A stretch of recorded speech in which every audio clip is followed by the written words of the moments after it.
कांग्रेस अध्यक्ष कुलदीप सिंह राठौर ने प्रदेश में धीमी गति से चल रहे कोरोना वैक्सीनेशन कार्यक्रम पर चिंता प्रकट करते हुए कहा कि जिस प्रकार तेजी से शहरी क्षेत्रों में संक्रमण का फैलाव हुआ है, इसी गति से अगर ये दूर दराज के ग्रामीण क्षेत्रों में फैला तो स्थिति भयानक हो सकती है। उन्होंने कहा कि सरकार को इस कार्य में और अधिक तेजी लाने के साथ साथ टेस्टिंग की आवश्यकता पर बल देना चाहिए।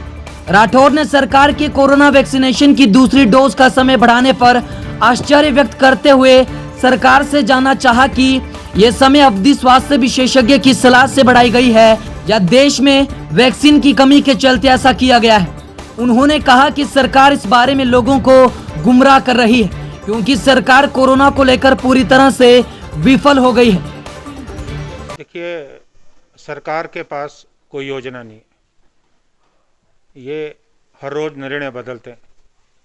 जब कोविशील्ड पहले लगी उस वक्त जो दूसरे टीके की सीमा थी वो 42 दिन थी और बाद में अब उसे बदल दिया गया। अब कहा जा रहा कि 12 से 14 हफ्तों में लगेगी। तो सबसे ज़्यादा हमें इस पे आपत्ति है कि क्या कोई वैज्ञानिक आधार है या रिसर्च का आधार है कि इतने दिनों में जो पहले वाली वैक्सीन है वो इफेक्टिव रहेगी। उसी तरह 1 मई से कार्यक्रम शुरू हुआ था, 18 से 44 वर्ष के बीच में नागरिकों को लगनी थी, बाद में टाल दिया गया, आज से शुरू हुआ है और कहा जा रहा है कि 1 लाख के करीब डोजेज आई हैं। और जबकि इतनी आबादी है तो मैं समझता हूँ कि ये ऊंट के मुंह में जीरे के बराबर है।